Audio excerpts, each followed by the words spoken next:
Good evening. Welcome to the Steel City Huddle podcast. I'm Leanne Lohman, joined tonight as always by Zach Franciscus. And Zach, we kept saying it was going to happen. It finally has. It's like a week in the off season with no crazy news stories to talk about tonight. So how are you doing? And how are you feeling after having like a full week to process all of the craziness of the trade and the loss of Minka? Loss of Minka, I'm dealing with a lot better than I thought that I would. It's kind of a trust thing now. Like I was talking about last offseason, the Steelers are earning back some of the trust they had lost with me over a bit, and Omar Khan's built a lot back. So I'm like, I don't understand it. I don't see exactly what's going on here, but you know what? I'm going to trust it. So feeling very, very good about that. And the angrier the Dolphin fans and my family are getting, the more I realize that Jonnu Smith and Jalen Ramsey were really good gets. Yeah, I think so too. Hearing like how angry they are, seeing that on social media, how frustrated people are with the loss of those players. Yeah, it does kind of make you feel like maybe we got something in that trade, so that makes it like a good thing or a better thing. Well, to start off tonight and jump right in, we are officially Franco Harris days away from the Steelers' first preseason game. So in case you're new or you don't remember Franco, that would be 32 days. So just over a month away from the official start, first preseason game. That's exciting. That feels like a serious countdown. Like we're seriously like on the clock.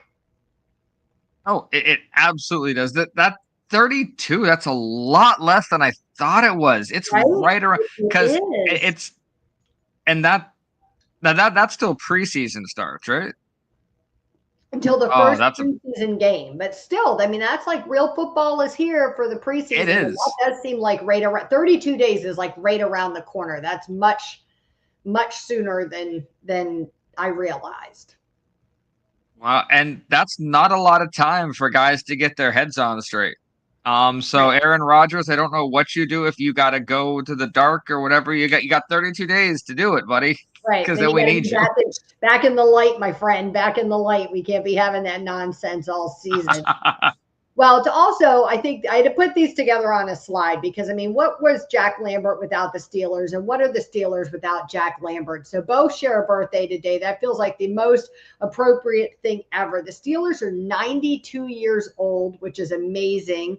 And Jack Lambert is 73 today, which is kind of hard to wrap your head around if you're old enough to remember him playing. It's hard to imagine him as being 73 years old.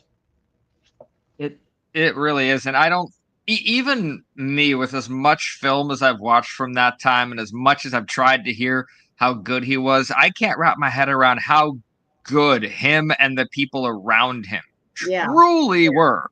I mean, I like how you said that. These two, it's like the two pictures you just put up to find each other. Yeah. Like it's the Steelers and Jack. And what a terrifying human being if you weren't on his team. Truly. I saw like the Steel City Star or somebody today put up the intro from the old, Steelers, like whatever that show was with the introductory all about the Steelers. And they talked about like just how terrifying that group was. It's a fantastic little video. But if you don't know that when Art Rooney Sr. bought the team back in 1933, he bought it for only $2,500. We were originally called the Pirates, and the name was changed to the Steelers later, which I always think is kind of cool. I think a lot of people don't realize that. And it all had to do with Pennsylvania legalizing playing sports on Sunday because that was something that was against the law. Church reasons, and when they finally legalized professional sports being played, then Rooney had a good day at the track. He was really into horse racing, and a good day at the track. He took $2,500 and bought the Steelers, and it was definitely not an overnight success. It was 30 some years before the team found success when they finally hired Chuck Noll. Yeah, and that's kind of the turning point. But it still didn't automatically become that way. There had to be some patience with Chuck Noll through some rough because if anybody truly knows where the Steelers actually began, I think it was Mean Joe. So that to me that's the linchpin point. But goodness, what I mean, just the fact that we can talk about all this and we weren't exactly sure where to pinpoint down these amazing points of legacy talks about the fact that 92 years of existing, and not just existing, really deciding that after that 30 years of not winning, we were going to make up for it. Yeah, exactly. I thought this was interesting too. I saw this as something you don't see every day. It was Ryan Clark had posted this, and I saw the Steelers had retweeted it, that Troy Polamalu spoke with Jalen Ramsey on FaceTime the other day. The two had a conversation about, what it means to be a Steeler and playing for the Steelers, and I'm sure some advice in there somewhere, and some laughs, obviously, and that's something you don't see every day. Troy is very quiet family man, and not somebody who's always back for everything with the younger players. Exactly. If you know a lot about who Troy Polamalu was off the field, not just on the field, that's huge.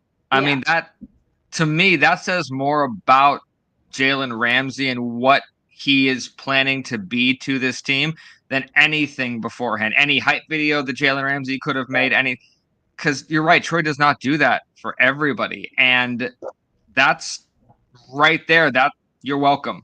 You are 100% welcome in Pittsburgh and on the defense. Because if I think the only two people for the modern Steelers defense that could pretty much say, okay, unanimously welcome, is him and James Harrison. If either one of those two say you're in, you're in. So wow, that makes me really excited that maybe Jalen Ramsey is finally that veteran presence in the defensive backs room they've been looking for, that Patrick Peterson wasn't. Yeah, I hope so. And you sent me some text earlier. I thought this was interesting. Nick Farabaugh had posted, and somebody else had talked about it, that he heard that TJ Watt will surpass Myles Garrett and will be the highest paid non-quarterback in football. And Nick said it was specifically about guaranteed money, specifically into year 3, and his contract length are going to be the holdups for this contract with Watt, far more than the raw money aspect of it. So this would put him up over $40 million a year. It would, and this is one of those kind of, I see it as a fact of life kind of thing. Like, I respect your opinion to disagree with it or not, but TJ Watt is worth that money. Yeah. And whether you think he's worth on an NFL scale has no bearing on the situation, because on a Steelers scale, he is 100% worth that money. So if he wants it, but I'm hoping the Farabaugh is right. Number one, there seems to be a calmness. I heard him when he was on 93.7, and there was no panic. This is going to get done. We are a long way from a panic mode, but it keeps thinking about that guaranteed money, what the Steelers are willing to give him straight out. And that's like every single Steelers contract situation ever. It's about what the Steelers aren't willing to do in guaranteed money that every other team is willing to do in guaranteed money. Well, and I think it's interesting. I don't know. Look, who knows? We're not there for the negotiations. We're not there for the conversations, right? But I have to feel like if you're an agent and you're looking at negotiating with the Steelers versus the Dallas Cowboys or some other franchise, that you have to realize that the Steelers approach these things a little bit differently, and they are a little bit more modest than some of the other teams. I mean, Jerry Jones will drag you all summer about how he's not going to pay you, and then he'll pay you more than you even asked for or something at the end of it all. But with the Steelers, they aren't the type to just frivolously throw money at players in that manner. And so, to me, I think that anybody who signs to stay in Pittsburgh long term has to be able to find that sweet spot between feeling like, we talked about this a little bit last week, like about being respected and that money equaling you feeling like you're respected by the team or you're valued by the team. So that part of it, on top of also knowing that, the team is going to stand by whatever this unspoken set of values is that they have that surround the way in which they pay players, which also includes things like not negotiating during the season and all of these things that they don't do. I think all of those things fall under that umbrella. Oh, 100% does. And I don't know about everybody else out there, and please let us know in the chat how you feel, but the moves that they've made and the aggressiveness that they've done it I was already at ease with the whole TJ Watt thing and not worried he was going anywhere, but you don't walk this incredibly fine line of rebuilding and going for it all at once and then get rid of TJ Watt. Because then right off the bat, all these veterans who just signed are like, okay, well, now we're not winning anything this season. Because I don't care how good Jalen Ramsey, he's not a TJ Watt kind of game wrecker. Well, if we did that, if we let TJ Watt go, then everybody in the world would have to be like, what the fuck are they doing? Because we just spent the past 10 days talking about how oh, this clearly signals they're going for it. They believe in this group. Do you know what I mean? They're going to try, even if we don't think they're going to hit a Super Bowl, they think they are. You don't think you're hitting shit if you let go of TJ Watt. Oh, 100%. So I don't think I've seen people comparing it to, oh, we got so excited about seeing DK and Pickens together and they pulled the rug out from it. This is not that. You cannot equate those. Number one, don't you dare put George Pickens and TJ Watt in the same sentence as people. Just don't do that. And but number two, it's different. I had a moment where I was like, ooh, Pickens and DK, that would be so awesome to see them together. But then I have to stop and ask myself, well, what George Pickens are we going to get? And is this going to continue to be super stressful? I'd rather have no George Pickens than deal with the bullshit we dealt with last year again. Do you know what I mean? And so in that regard, and I feel like the fact that he stood those little kids up for camp says everything you need to know about George Pickens as a human being. I know I saw people defending him about how he doesn't owe the Steelers anything. You are 100% right. He owes the Steelers nothing. This wasn't a Pittsburgh obligation. This was an obligation he made to a youth camp that wasn't even in Pittsburgh.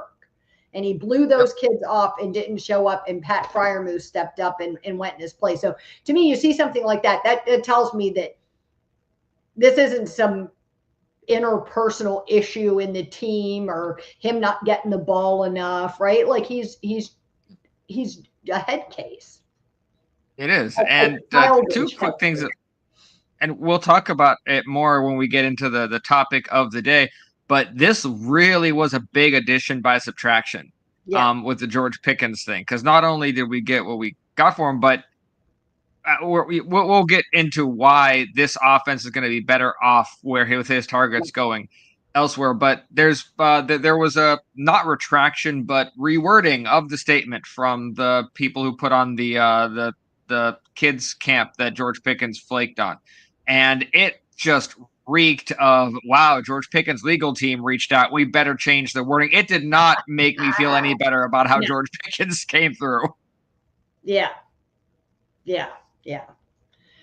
Chrissy commented and said, and we're going to talk about tight ends later in the show, but as a Dolphins fan, loved the initial news of a straight Jalen Ramsey for Minkah Fitzpatrick trade. Bet you did, but definitely sucks to lose Jonnu, but I hope he does well. We do too.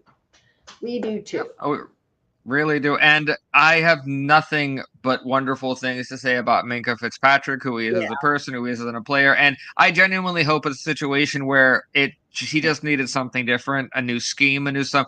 And I hope every time he doesn't play us, he does amazing. Yeah, I do too. I wish nothing but the best for him. The dude's a great human being. Big Poppy said he likes Ramsey. Carter always loved Minkah as well. Yeah. And the losing of Minkah, it's not just because Minkah didn't lead the team anything, but it's Minkah as a whole. And right before we got on, I told Leanne I was doing some research and stats, and I looked up and I was like, we not only have we lost Minkah Fitzpatrick, who was a captain on our defense, we have lost our interception leader from 2024. We've lost our receiving leader from 2024, rushing leader and passing leader. So this isn't just all in. This is we don't care if you led the team last year or not. We're changing things up. Yeah. And I don't know, I said it to you before the show, just because somebody was the leader doesn't mean that they should stay or they're the best. You know what I mean? I don't know. Even as much as I love Najee Harris, there was room to improve there, whether it was the running scheme, whether it was the play calling, whether it was Najee, whether it was the offensive line. There was room to improve there. 100%. So I hope everyone does well and the Steelers do a lot better. Yeah. That's genuinely how I feel. Well, I saw this and I thought this was hysterical, so I had to share it because I wish I had fat ass problems like DK Metcalf. DK Metcalf calls himself a fat ass and says that if he did not play football, he wouldn't care less about his body.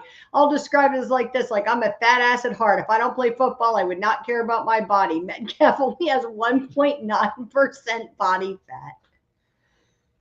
I would love to know Wow. what his, like, if he unleashed his fat ass. Like, I see him, like, you remember the movie Dodgeball when the guy at the end lets himself go and eats all the candy? I imagine DK like that, like I shoving could in ding dongs and ho hos.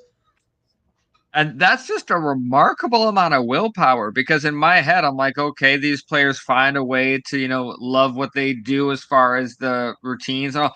But he must hate that if he wants to be eating one way and living one way and he can't.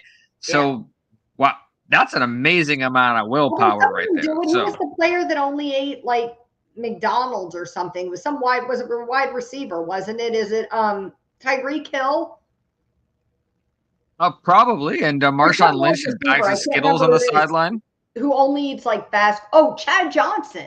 It was Chad Oh, Johnson. And I don't remember what it was yeah. he ate, but he only ate like some kind of fast food. I can't remember. Anyways, yeah, I thought that Yeah. was cool.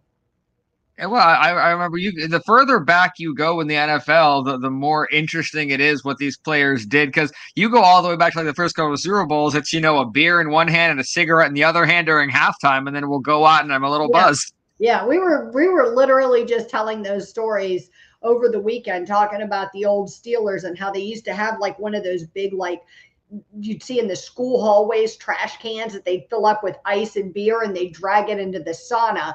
And if you were in that like inner circle with those guys, like, Lambert and Green and those guys, then you could come in the sauna and have a beer with them. And, if you weren't like in that clique, in that group, do you know what I mean? You weren't allowed to come in, but they would from time to time invite guys from other teams. I did an article on it once. I forget who the one player was. Somebody from another team, they invited him in to have a drink and he missed his flight, got stuck Ah! in Pittsburgh. He missed his flight because he was drinking beer with the guys. And one time somebody's mom came in the sauna. They were showing her around. The player was, like a second string guy, and he was showing his mom around the locker room after a game, and they were all in there drinking beers. They invited her. Some good stories in those like old books from the old timer guys about that stuff. But crazy. I mean, smoking cigarettes, on the side of the field, drinking beer. I mean, popping Right. pills, all of it. I guess the difference is if everybody else around you is also competing at that same level of substances, Yeah. then yeah, but now it gets to this point where everybody has like down to like the micro nano bit of things knows how much you act. I remember Chad Johnson said that he had different doctors for different parts of his body because different muscles had different. I'm Yeah. like, oh my God, that's insane. So But it's just different. some of those guys talk about how they didn't have injuries back then like they have now, like all of the ACL tears. I mean, you think that it's so crazy. You think about much like harder people got hit back then and how much more violent the game was. It's crazy to me that there weren't necessarily like so many more of those like soft tissue injuries. Do you know what I mean? But a lot Oh, of the absolutely. players feel like there were less. It feels like there were less than if that is the case, and I should go back and I'm sure I can figure that out. But I would say it's two things. Number one, no real grass in a lot of places anymore. Because every single player will tell you the number one thing with ankle Yeah, injuries, Achilles injury, all that sure. is that grass. And number two, I'm really sorry. I know that you're trying to lessen the impact on players, but you don't have that much time to get ready for a season anymore. It's a lot of quick stuff, and what's expected from certain players, especially high-profile players. Like think of what Travis Kelce had to do as far as off-the-field obligations Yeah. last offseason, and then come and play football. And yeah, he looked like a sluggish old man for a lot of the season. So Yeah. True. that matters. Both those things matter. Yeah, yeah. Maybe too, it's like, how they say, like, when somebody's drunk and they're driving their car and they get in an accident and they get hit, their body's so relaxed that they absorb the impact. So maybe all the beers on the sideline help them absorb the hit. I like that. Robbie said, good thing Zach Wilson wasn't in the sauna when the mama walked in. Yeah, good Oh, thing. All right, I goodness. found this online and I am curious to hear what you think. And if you're watching the show, I'm curious to hear what you think. Please let us know. This is interesting. I saw Tommy Juggy posted this. Kevin Colbert's final 5 NFL draft class as a GM for the Pittsburgh Steelers. This is brutal. And you look at, I mean, there's not one player left from 2019. They're all gone. We've got just Alex Highsmith from 2020, just Mason Rudolph from 2018, and he left effectively, was gone too, right? And came back. So I don't even feel like that totally counts. 2021, we've got Freiermuth and Loudermilk left, and then the handful from 2022. And I think this is interesting. You know, he talks about obviously a lot of those are gone, right? So once you're gone, he's not rating how good you are, not good you are, and how much, you know, I think that's interesting because there are players that are there. Like you look at the guys from 2022 that are still on the team, and none of them are great. Like they're okay, right? They're okay, but nobody's great. And so you're left with you know, Alex Highsmith and Pat Freiermuth, and that's it in 5 draft classes. Yeah, this is there's patterns here that are worrisome. Number 2, Colbert just couldn't help himself. Second pick every single time was like, I need someone to catch a football. Does not matter. I mean, James Washington, Deontay Johnson, Claypool, Freiermuth, but yeah, but if there's nothing else that tells you about the difference between these two regimes of the Steelers front office, and Andy Weidel is a huge, huge proponent of this, is none of those first round picks are trench players. Right. None of those first round picks are grab your lunch pail, blue collar, go to work players. Those are fancy players. Those are big time. We're trying to make it. And the second that Omar Khan gets in there, he's like, nah, trench players all over the damn place in the upper. That matters. So all the players he's taken in his first 2 rounds should have been mid-round picks with a lot of the guys. I mean, Dan Moore Jr. and Green, in that's a painful. Some of these offensive linemen I see us taking, I'm like, okay, that's what I'm doing in Madden when I tell my coaches to take over in round 6 and I'm too tired to do it. That's what these look like. It's right. So I mean, I'm this is not to get. Go ahead. This is not to like bring back up the whole Colbert Khan thing, which by the way, Khan is already winning easily. Yeah. But there's no way you can defend this. There's no rhyme or reason to any of this. It all looks haphazard. The only thing in this entire thing, I don't know how much he had to do with it, was the Minka trade. And you cannot tell me Colbert was the architect behind that one. No, I don't think he was. And look, I think that was an outstanding trade, right? So, I mean, if there was a way to highlight that one green, even though Minka's gone, right? Like, I think that was a check mark in their favor. I think that made a lot of sense. I also always give him grace for Devin Bush because I think that was a really good selection with the information you had at the time that you made it, right? You can't predict the future as a GM. You can only operate with what you know, and everything about Devin Bush pointed in the right direction. In his rookie season, everybody was applauding that pick, right? He gets hurt and he never really recovers from that. We've talked about this on the show before. So whether that's mentally, emotionally, or physically, or a combination, Bush was not himself anymore after that knee injury. So I feel like it's hard to point a finger at Kevin Colbert for something like that. It's not like Devin Bush came out the gates and was just a bust like Kenny Pickett. That's true. And I think with the Devin Bush thing, we needed the defensive mind of Mike Tomlin to get out, to quote himself, to stop living in his fears about, oh no, I lost Shazier, I have to replace him, because what we forgot is that Shazier was brilliant both in physical form and mentally. Dude had an amazing football IQ. Yeah. And Devin Bush did not. And there's a massive difference. So when Devin Bush was required to be what the Troy Polamalu's and the Shaziers were, he simply couldn't do it. So I like that you brought up the mental part of it, because I don't think he could stand up to that, especially behind closed doors when he knew what was expected of him. Yeah. So here's my next question. How much of a red mark is it against the GM when the player is gone from the team, right? So let's say like a Minka, right? So even if you feel like the Steelers won the Minka trade, like that was a good selection, even if you're going to give Kevin Colbert, credit for that, right? You think he made that deal. It was a good deal. You liked Minka for the Steelers. He was serviceable, above average or great for the time he was with the team and all of those things. But now he's gone. Is that still a knock against Colbert?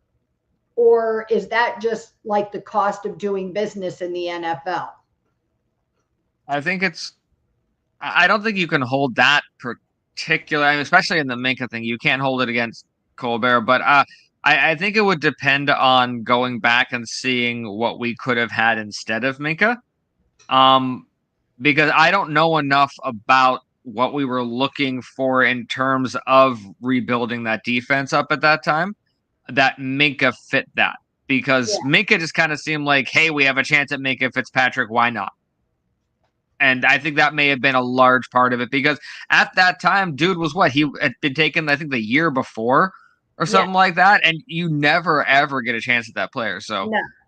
Not like that. It's like buying a used car with like 2,000 miles on it or something. You know what I mean? Like, like 200 miles on it. Like, yeah, it was a good deal. And see, now I'm able to like point the finger a little bit more with like Pickett and Pickens, because I think you can say like the red flags were there. Like we could see them. Everybody could see them. Do you know what I mean? Were we hopeful it was going to be something different than we thought it might be? Yes. But like, did we see those red flags? Like even with Najee Harris, like I love Najee and I love the Najee pick, but I mean, I can understand why people feel like picking a running back in the first round doesn't necessarily make a lot of sense, right? And then now he's gone. So that was like a waste of a draft pick. But, when I look at some of those other ones, you just have to wonder, like, how much does that a knock against him? Deontay Johnson's gone, Claypool. God, I forget that Claypool was drafted after Johnson. I always forget that. Like he's gone. Like it's crazy to me. Like all those people are gone. It does. And the frustrating thing is I look at this, and yet again, I'm an amateur. I'm not in a front office, and I should not know the answers to this more than he did. But the 2021 and 2022 drafts, all you have to do was move those ahead about 2 or 3 years, and then put the guys that we took in on the offensive line, all that, move them there. All of a sudden, you have Najee Harris and Kenny Pickett probably looking pretty good behind those offensive lines. Yeah. But for some reason, we expected them to be able to make up for it, and no running back not named Barry Sanders or Walter Payton or Adrian Peterson can make an offensive line look better than they are. I mean, Sean Alexander won an MVP because of the line he ran behind, not because of how good Sean Alexander was. Right. But I mean, even Saquon Barkley, do you know what I mean? Like, did he do amazing things? Absolutely. Like, I'll never take that away from him. But the Eagles built up their trenches, and he had that really good line to run with, and that makes a big difference. Do you know what I mean? It made a big difference. Exactly. Yeah. And that's why I was hesitant about when people were like, hey, we have Najee Harris. Look, it's Derrick Henry and Saquon. I'm like, different, very different, very, very different. No. Not the same thing. Not the same thing. And that's okay. Like, that's fair, right? They're different guys. It's fair. All right. So that leads me into the drunk uncle tweet this week, Zach. So can you cue us up? Absolutely.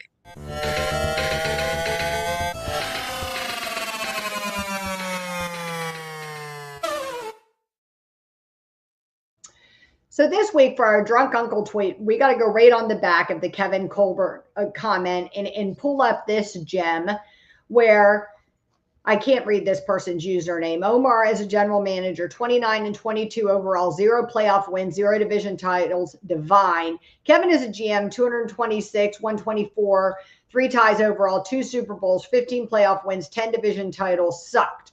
And then somebody, the Kaylaberg that retweeted it, said, posting a win-loss record for a GM who's been in his role for 3 years is one of the more hilarious things I've ever seen.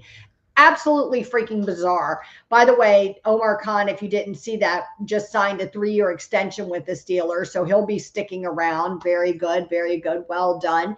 And I think, I love this on the heels of what we just looked at, because look, I'll never take anything away from Kevin Colbert. He had an amazing run, a successful one with the Steelers. He was an architect of a lot of really great teams. And I don't know what happened at the end there. Was his time just up? Is the NFL changed on him too much? You know what I mean? Was he not seeing eye to eye with Mike Tomlin or the team anymore? I don't know.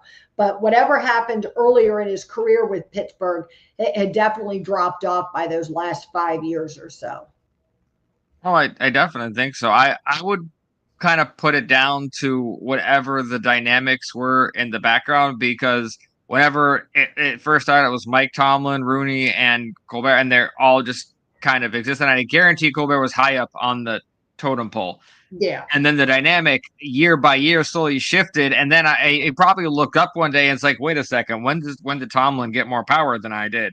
Right. And I think it was a little back and forth, that Tomlin wants this and that. Like we saw exactly what we saw last year. Tomlin wants this, a lot of the other team wants this, and it went back and it does not work. So, but 5 years of that's I think what it looks like. But this, number one, the first tweet is just kind of ridiculous, because you can't put an absolute on that. And then the fact that Caleb Berg just responds to him, right. This whole thing is just a ridiculous microcosm of what the Steeler fan base can become, right, if you don't actually know football. Right. But Caleb Berg is right. I mean, you can't grade a GM that's been in the job for 3 years that was left a disaster. Do you know what I mean? I mean, like you pointed out earlier, I mean, he's had to really start all over again, rebuilding in the trenches. And that takes time, right? Those are not overnight success stories. That's not one draft or 2 drafts and you're winning a Super Bowl. That's time. That takes, a lot of thought and effort behind that, and for those guys to gel together and learn to work together. Not to mention, we haven't had a quarterback on top of all of that, like needing to build up the trenches. So I feel like to judge Omar based on the fact that he hasn't won a Super Bowl in his first 3 years is bizarre. And yeah, that kind of proves how spoiled the Steeler fans are. Mike Tomlin, yeah, he had all that success really early on, but a lot of teams, number one, never get that kind of success. But if they do, they have to wait a long time, aka Washington. Right. So it's just a thing. But what I love about Omar, many things I love about Omar Khan, but dude is unshakable. He does not care what's said about him. He doesn't care what news there is. He's like, I know what I'm doing. When everyone finds out what I'm doing, they'll be happy about it. But for right now, I'm going to go hug my family and they'll be happy about it. Me and Mike Tomlin will high five. I'm going home. Yeah. That takes a lot of character, because there's a lot of young GMs out there, like that we saw on the Giants and all this, swayed by everything. The Giants guy asking his son, hey, by the way, who should I draft? Come on, bud. So there's a difference there. So I'm just so proud of that. And I'm proud the Steelers know well enough to reward that. Yeah. I don't know. I thought that was interesting. I don't know. It feels weird to me to be pointing any fingers at a GM 3 years in. Absolutely. It does. Well, give us another little bit, and I still guarantee Omar Khan will come out on top. But it'll be for actual real reasons. Right. I definitely feel like we're trending in the right direction, right? So, I mean, I understand people are frustrated and things are far from perfect and we all want to win a playoff game and all of those things, but I do feel like we're at least trending in the right direction. So that's a good thing. Well, I saw this list. It was the all-time NFL franchises ranked from 1 to 32. And the Pittsburgh Steelers are ranked second behind the New England Patriots. And maybe even better than us being second, or the Cleveland Browns being dead last at 32, which is pretty freaking awesome. There's a lot about this that makes you so, okay, it's kind of strange. But I think a lot of people, if you immediately get upset about this, just think about what you are basing your list off. This is very general. This is just, guys, it's just kind of like not win loss. And as angry as I am about this, that if you don't remember that New England run, then it's really hard to argue with how dominant they were. Exactly. And the only reason the Colts are that low is because of everything that isn't Peyton Manning. Right. So they're number 9 off Peyton Manning and Tony Dungy alone. Because I mean, for a long time it was, the Colts 11 wins, and you knew that. You just knew 11 wins were going to happen, and it was just going to go. So, but it's a very interesting list. But the fact that the Browns are right down there, so wow, yeah, and that's a really. The more I look at like the bottom 10, I'm like, I forgot that the Bills really didn't do a lot other than lose 4 Super Bowls and then got Josh Allen. Well, I keep looking at this list. When I first looked at this, I was like, okay, fair behind the Patriots, right? Like, I feel like that's fair. They were just so dominant, 20 years. You know what I mean? It's a long time. I understand the Steelers have had success since, the 70s. However, it's been in chunks, right? It wasn't this like consistent history of success. So I feel like that's fair. I can say that, you know what I mean? That doesn't piss me off as much as I thought it would. I mean, I could see it easily, an argument for the Steelers to top them, but like, I'm okay with it. But my first thought was, wow, I'm really surprised the Ravens are all the way down at 12th. But then I have to stop and remind myself that this isn't like recent revisionist history. You have to be looking at like this franchise as a whole. The same with Kansas City, right? You look at Kansas City and where they are, and I think a lot of people in their heads like automatically put them on the same pedestal as the Patriots, but they aren't there yet, and this hasn't been that long of a time. And before that, what did they do, right? What were they doing? Whereas you look at the Steelers, the 49ers, the Cowboys, the Packers, I mean, they've been relevant for a very long time, dominant in the league for a very long time. Now, when I think of it in that way, I almost think like, wow, maybe 6 is a little bit too high for Kansas City. Maybe Denver should have been ahead of them. That's true, and not to anger any people who don't like jumping across sports, but to me, it's kind of like what's going on in the hockey world right now. If you go back 6 years and say, "Wow, the Florida Panthers are dominant," everyone would laugh at you. Right. But right now, it's like, yeah, the Florida Panthers are the most dominant team in hockey. It matters whether it's a snapshot, 5 years, 10 years. If this is all time, then it. The more I'm looking at this, I'm like, yeah, I want to be one. I was okay with it at first, but now I want to be one. I know, same. I'm with you on that. So that the more I looked at it, the more I thought, all right, I think this is, maybe a little bit more fair than my initial thought was. Do you know what I mean? But then there are some on there that, I don't know. I'm sure Eagles fans, they would take exception with that, where they're ranked there. And but you're right. You have to look at some of these teams like the Bills and think like, well, what have they ever been able to do, right? Other than to lose Super Bowl after Super Bowl. Exactly. And it really does match up because not to bring Madden up again, but when I go into Madden, I want a challenge. Yeah. Looking at those bottom teams, those are the ones I pick. I go right to them. Right. So if I want to rebuild that I'm not going to win at, I pick the Cardinals or Browns. Right. And what is it about the Carolina Blue teams that they're all right there lumped together at 24 through 27, every one of them? Goodness, that's right. That's weirdly appealing. I like that blue weird? mix. But yeah, the Panthers had what, like 2 seasons with Jake Delhomme that they were even slightly relevant, and other than that, the Cam Newton thing, and that fell off much quicker than people expected. The Panthers are actually ranked higher than I thought they would be. I could make an argument for the Chargers or even the Lions to be ahead of them. That kind of surprised me that they are that, that far down. And yeah.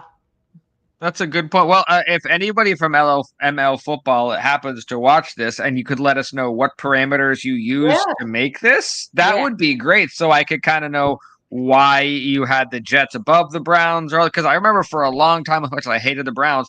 If you were a bad football team, you were a New York Jet. Like just straight up, everyone knew that. So it's a long-suffering city. Yeah, the Browns too, though. I mean, it's hard to dispute, right? They've been bad for a really long time. Yeah, I'm definitely curious on what they use, what parameters they use to decide what made, them the all-time great franchises. But yeah, I thought that was interesting. If you're watching the show and you're seeing this, I'm curious, chime into us and let us know what your thoughts are. If there was somebody on here that surprised you, somebody that you felt like should have been higher up. I think we all feel like the Steelers should be one, but we're spoiled considering that two of my family's teams are right there in the bottom five. So the fact that I'm complaining about not being one. Yeah.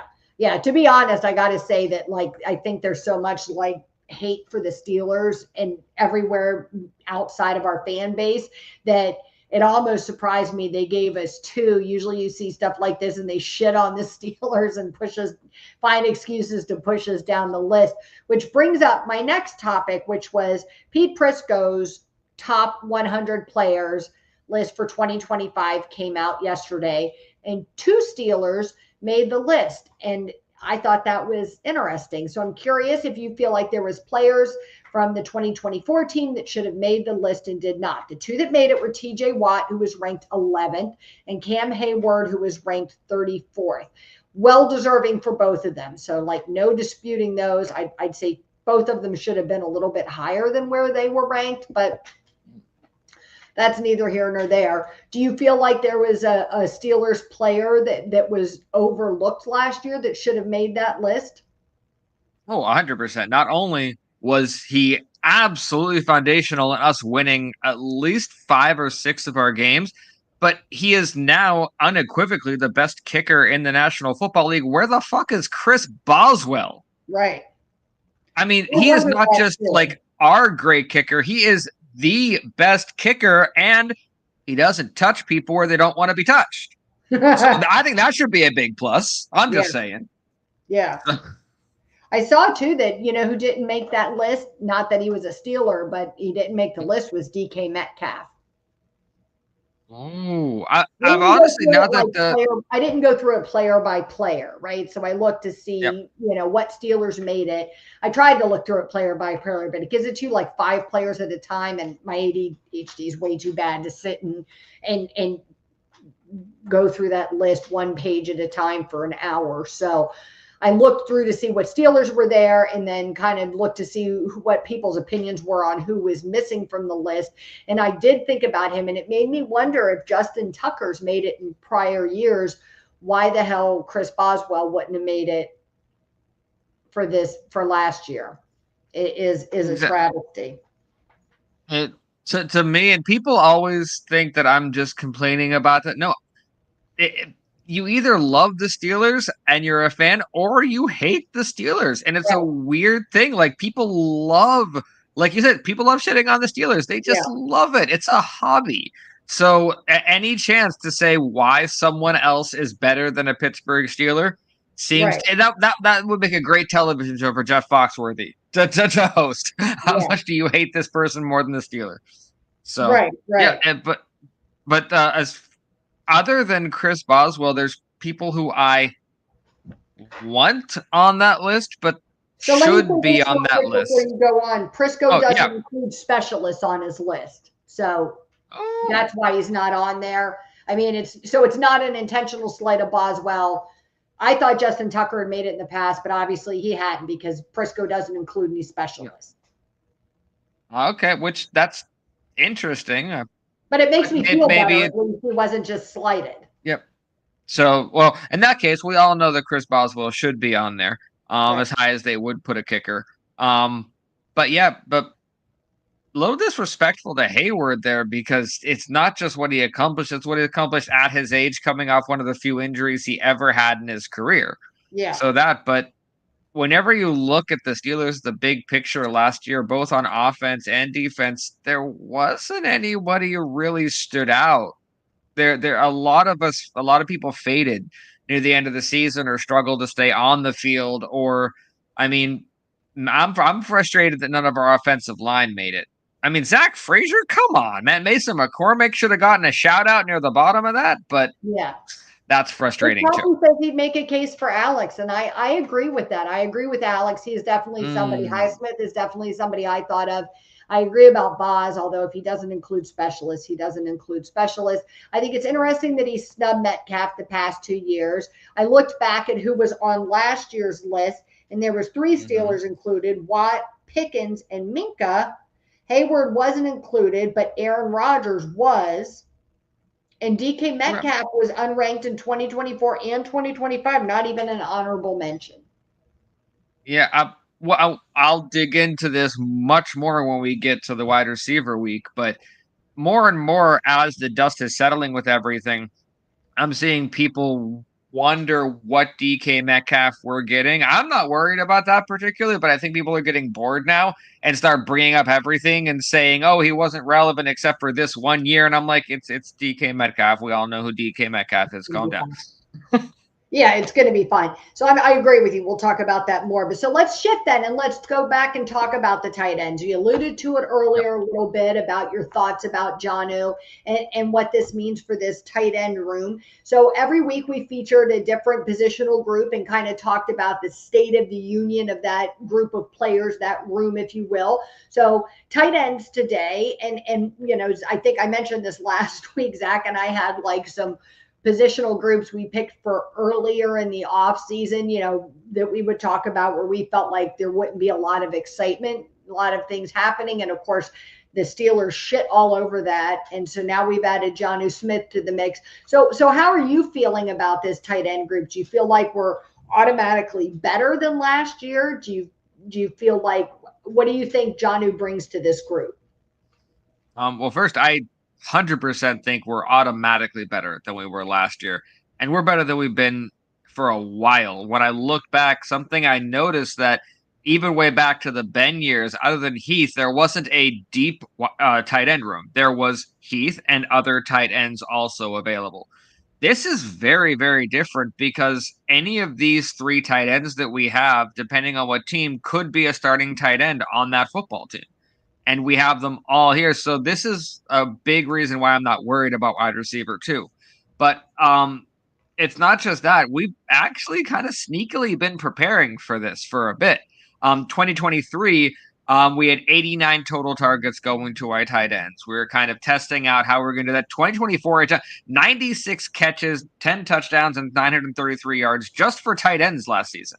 Wow. So we were, Arthur Smith really likes to use tight ends, and it didn't feel like we used them that much, but we legitimately did. We're surprised by that. I think that was something that most of the fan base expected, some flashy tight end groupings and plays, and then it felt like more boring than it had under Matt Canada. It did, and that's for two reasons. The biggest one being that I think it was April of this year, Arthur Smith gave an interview and said that he was forced to pivot the offense he wanted to run, and he was forced into playing to players' strengths rather than what he wanted to play, and you saw that on the field. And I'm hoping that allows me to give him a mulligan about this. But another reason is we didn't have the Jonnu Smith guy. We needed someone who could take a lot of pressure off Freiermuth, because I think Freiermuth needs to be that tight end 1B, and he is that right now. But we, just in how we're scheming things up, in 2024, we had 163 snaps that we played in what's called 13 personnel, which means 3 tight ends. And that's second in the league behind the Cardinals. The Cardinals are the only team that used tight ends more in the NFL, more than the Steelers last year. Yeah. 40% of the time when we were on offense, there was 2 tight ends or more on that field. So it's just built for this. Now, what worries me, the only concern I have about this entire room is whether we're going to know exactly what to do with Darnell Washington. And the reason I think I need to calm myself down about that is Aaron Rodgers, if I'm remembering correctly, had 19 touchdowns that came within the 20-yard line last season.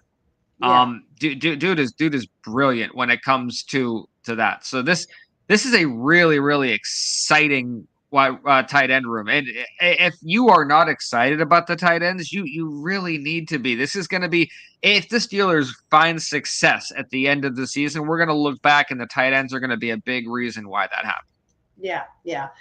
Big Property brings up that Jonnu brings some real athleticism to our tight end room, legit 4.6 40 and a 38-inch vertical. And I think that cannot be overstated enough. I think that I think that for a lot of Steelers fans, if you're not somebody who watches a lot out into the whole NFL, you may not know a lot about Jonnu Smith, and that's okay. He's not a super flashy player, but I do think he brings something to the table that a lot of fans don't know anything about. And I just think for Steelers fans, if we don't hear like second coming of Heath Miller, then we immediately discount somebody as not being very good, right? And I think that that's a mistake here. I think he brings that missing element to the tight end room. And so I'm hoping, my hope is that we find some balance between Pat Freiermuth, Darnell Washington, and Jonnu Smith, that we find this, triangulation, if you will, or balance of their different talents that help make this a much better functioning group.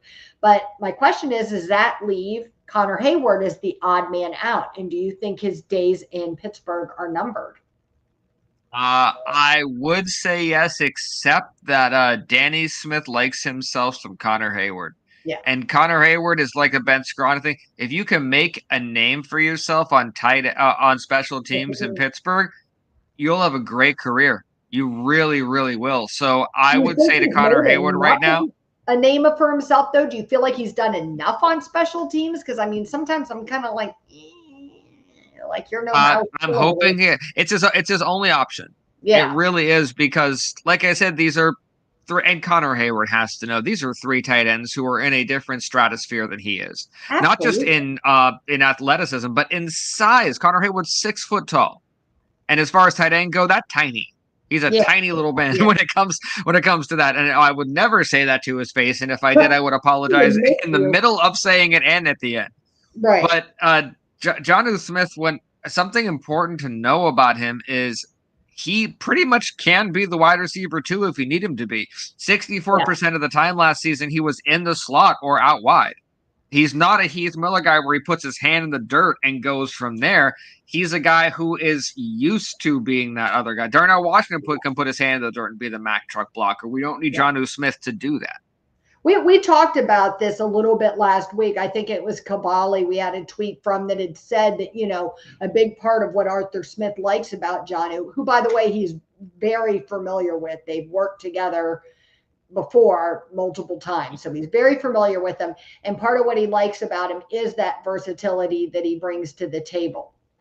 Big Papi said that Connor needs to be a full-time fullback special teamer. That's his only hope. And I agree. I mean, I think that's his only shot. I think he's got to show up at camp. I mean, he's got a little time, by the time he found out about Jonnu coming on the team to put in that extra off-season work. I don't know, get big brother Cam to spot you the money for a special tight end trainer or something. I don't know, but you needed to put in the extra time and effort to really make a name for yourself.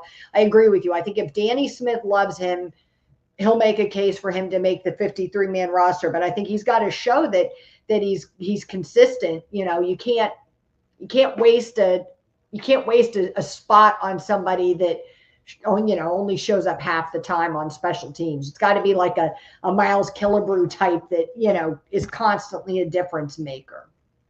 It is. And another thing that's against Connor Heyward, he doesn't fit. That's the problem. There is no Connor Heyward space in this offense because Arthur Smith, I think he kind of got it out of his system that I want to recreate my Tennessee Derrick Henry days. And when he realized that Najee Harris, as much as I love him, was not Derrick Henry, and the line Tennessee had was not the line that we had with the injuries, the fullback is not necessary. Especially because every time there's a fullback on the field, that's one less tight end or wide receiver that's going to be out there. And I'm sorry, you look at the top wide receivers or tight ends that we have, I'm not wanting Connor Heyward out there instead. There's no situation where I'm like, yeah, no, Connor Hayward's going to do better right there. So I don't know if he's going to do anything to change my mind, but there's so much against him making this football team that if his name wasn't Heyward, we wouldn't even be talking about whether he would or not. And let's be 100% honest about that. I think that's a really fair point. And look, I'm right there with Mike Pettigrew and my love or Mike Tomlin and my love of pedigrees.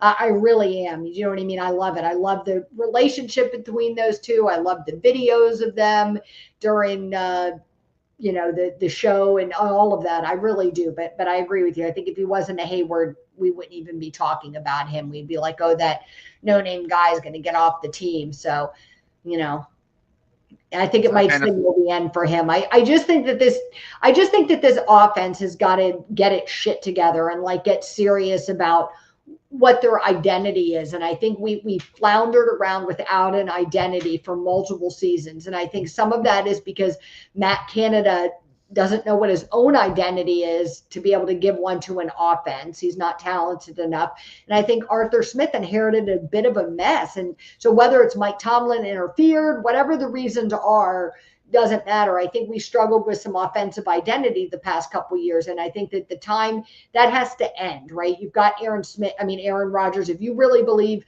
this is you're going to take a shot this year, then part of taking that shot has to be starting this season off with this offensive identity that makes sense for the players you have and capitalizes on their strengths and quits trying to like jam guys into places that they don't fit. I mean, you've got some freakishly tall guys. I mean, our tight end room, they're good sized dudes. I mean, the smallest one other than Connor Heyward is Jonnu 6'3". And then, Darnell's 6'8" or something. I mean, you got to start playing to some of those strengths. How do you think Pat Freiermuth's role will change in this tight end room? Do you think the addition of Smith with Freiermuth will change at all? I think he's going to be able to have more fun. Yeah. Because I was worried about how he was going to balance the kind of personality he brings as well as being a leader on the football team. And I think Jonnu Smith coming in now allows him to kind of breathe a little bit because this is a fun trio. When you were talking about identity, I really hope this tight end room leans into what this trio could be, because you have the perfect tight end just spread out into three different guys. Darnell Washington can block literally anybody. Freiermuth is awesome hybrid, and Jonnu Smith is a Pro Bowl pass catcher. So between these three, that's the identity. Go into that, put your head down, and say that and not only that, for the pass catching tight ends, which I'm hoping all three become, there's more opportunities. Not just George Pickens' 103 or 106 targets, but Aaron Rodgers threw the ball 100 more times last season than the Steelers had last season. So there's like 200 targets out there that need someone to go to. And while some are going to go to DK, there's still a ton left for this tight end room to have. So that identity you're hoping that I hope they make, I agree. I want them to really lean into that, because we maybe do a Killer Bees thing and you say, hey, we're our version of the Killer Bee. Do your thing. Have fun with it. Because Darnell Washington seems like a guy who has been waiting for someone to mentor him. And the haphazardness got under his skin. And he's like, I'll use you however you want, but I want more. I think he's getting it. Because, I mean, to get to learn from Pat Freiermuth and from Jonnu Smith, my goodness, what an opportunity. So soak it up, bud. Yeah, but you can only learn if you're in an offense that makes sense. Do you know what I mean? And I think that was part of the issue for him last season, is how much can Pat Freiermuth help you when the offense looks like chaos all the time? You're changing quarterbacks, and every other day there's a different offensive lineman to turn. You know what I mean? I just feel like it was so scattered last year with what was this offense trying to do. Like, who were they? What are we supposed to be, right? You look at other teams' offenses, the successful ones, and you know who they are and what they're trying to do. And you looked at the Steelers, and it looked like we were just throwing shit at a wall, seeing if something would stick, and it just wasn't. So I feel like we'll be able to tell pretty quickly this season whether that's something that they've really developed. And I mean, look, just a little bit you hear coming out of mandatory mini camp, the guys are excited in a different way than they were last year. And so I hope that bodes well for this. I do. And I mean, I like that you just talked about the work they're already putting in, because Aaron Rodgers kind of offhandedly mentioned like a week or so ago about getting guys together in Malibu. A ton of guys went to Malibu. Yeah, it was a big group. The video was fantastic.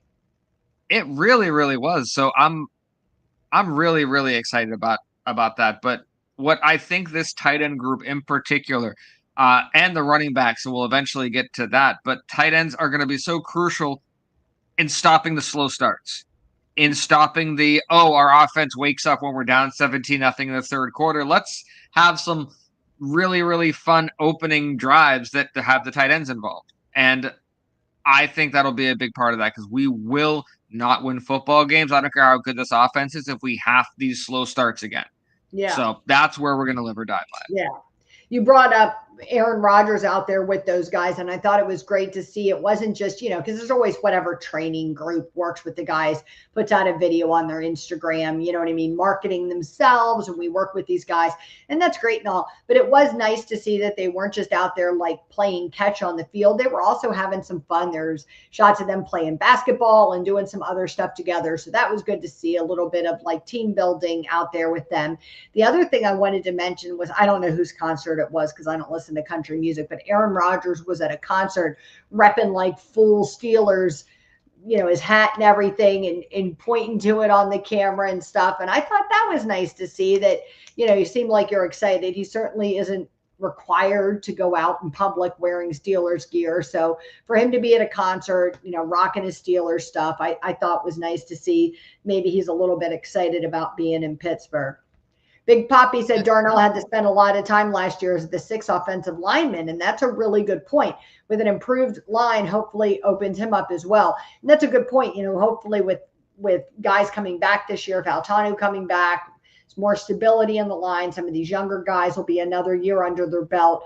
Hopefully that helps and frees Washington up, because he was getting pulled a lot to block for some less competent teammates.